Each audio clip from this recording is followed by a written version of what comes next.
Hai Bu Yurin, selamat malam. Saya Rizka Wijaya dari Manajemen D, kelas reguler malam, nomor induknya 19210566. Saya di sini menggunakan membuat video ini untuk menjawab kuis dari Ibu Yurin.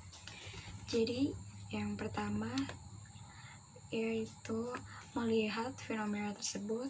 Nomor 1 ya Bu, melihat fenomena tersebut bagaimana arah dan strategi kebijakan ke depan dalam menghadapi ekonomi digital. Apakah kemajuan teknologi dan inovasi merupakan berkah bagi bangsa Indonesia atau faktor apa yang perlu segera ditangani untuk menghindari kesenjangan yang lebih tinggi?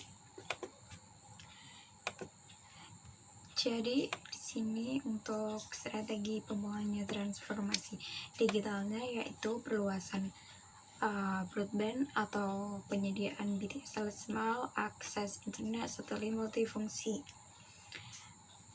dan seterusnya, integrasi layanan dan infrastruktur SPBE yaitu pusat data nasional, data Indonesia, jaringan intra pemerintah, integrasi aplikasi.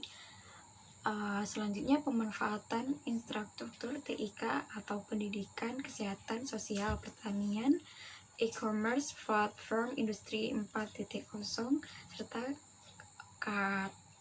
serta kota cerdas. Penguatan SDM digital yaitu seperti literasi digital talent scholarship.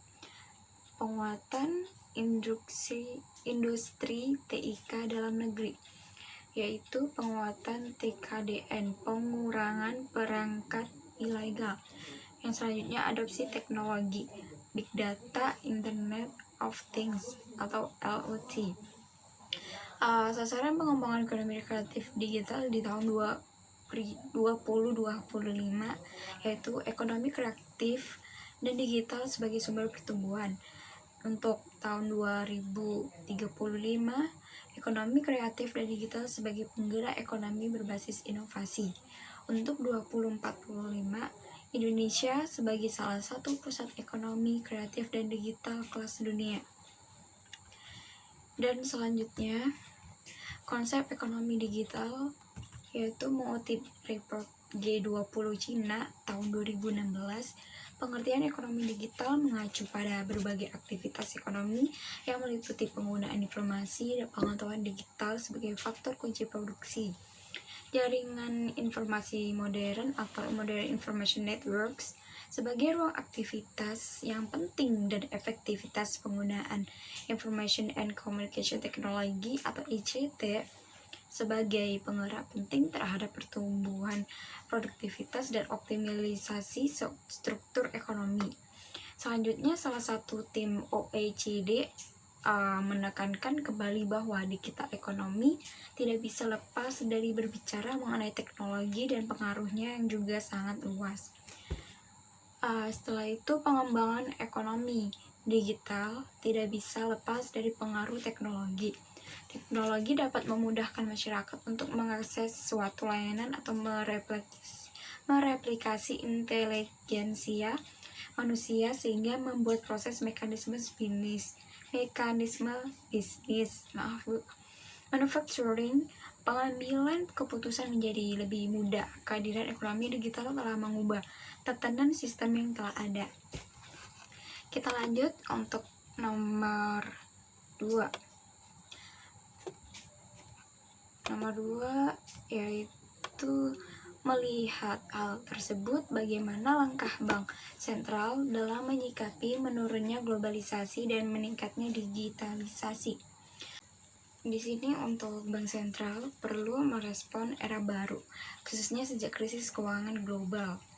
Ditandai meredanya globalisasi dan munculnya era digitalisasi, kata Perry saat menyampaikan pidato kunci pada acara 13 tahun International Conference and Call for Papers Bulletin of Monetary Economics and Banking atau BMED di Bandung.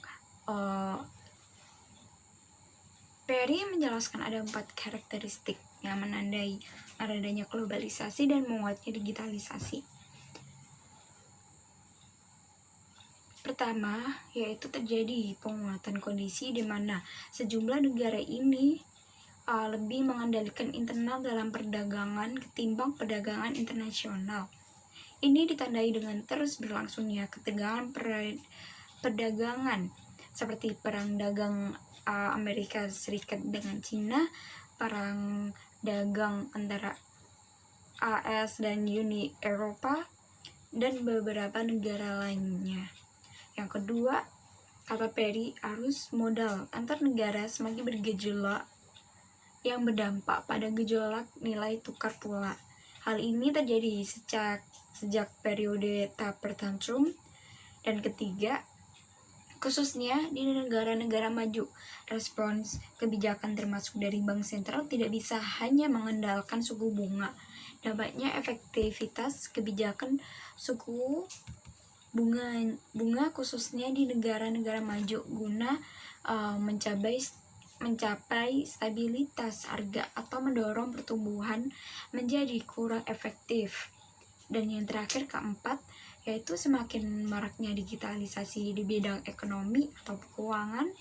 Di bidang ekonomi, misalnya, muncul banyak startup and e-commerce, apapun di sektor jasa keuangan bermunculan fintech. Berkembangnya digitalisasi ini perlu direspon, tidak hanya untuk perbankan, tetapi juga oleh pengambilan kebijakan. Dan untuk yang terakhir, nomor soal ketiga, yaitu termasuk negara Indonesia. Menurut Anda, kebijakan fiskal dan moneter seperti apa saja yang sudah diambil pemerintah menghadapi COVID-19? Menurut saya, pemerintah Indonesia mengambil kebijakan yang komprehensif di bidang fiskal dan moneter untuk menghadapi COVID-19. Di bidang fiskal, pemerintah melakukan kebijakan refocusing kegiatan direlaksasi anggaran. Untuk itu, Presiden Republik Indonesia Joko Widodo menerbitkan Impres nomor 4 tahun 2020 yang menginstruksikan seluruh menteri atau pimpinan atau gubernur, bupati, wali kota mempercepat refocusing kegiatan relokasi anggaran dan pengadaan barang jasa penanganan COVID-19. Selanjutnya, Kementerian Keuangan akan merealokasi dana APBN sebesar 62,3 triliun. Dana tersebut diambil dari anggaran berjalan dinas, belanja non-operasional, honor-honor untuk penanganan atau pengendalian COVID-19. Perlindungan sosial atau social safety net dan intensif dunia usaha. APBD juga diharapkan direfocusing dan merelokasi untuk 3 hal tersebut. Penguatan penanganan COVID ini dilakukan dengan menyediakan fasilitas dan alat kesehatan, obat-obatan intensif, tim medis yang menangani pasien COVID-19 dan kebutuhan lainnya. Social safety net diberikan untuk meningkatkan daya beli masyarakat melalui program Keluarga Harapan atau PKH, Kartu Indonesia Pintar atau KIP, Kartu Sembako, dan Beras Sejahtera. Kementerian lembaga Pemda diharapkan memperbanyak program padat karya termasuk dana desa. Sedangkan intensif dunia usaha dilakukan untuk membantu pelaku usaha khususnya UMKM dan sektor informal. Kemenko juga menerbitkan PMK 23 atau 2020 yang memberikan stimulus pajak untuk karyawan dan dunia usaha, yaitu pajak penghasilan karyawan ditanggung pemerintah, pembebasan pajak penghasilan impor, pengurangan angsuran PPh pasal 25, pembebasan pajak penghasilan impor, pengurangan PPh angsuran PPh pasal 25. Di samping itu, pemberian intensif atau fasilitas pajak pertambahan nilai yang terdampak COVID-19. Presiden RI juga memberikan arahan agar kementerian atau lembaga memprioritaskan produk UMKM.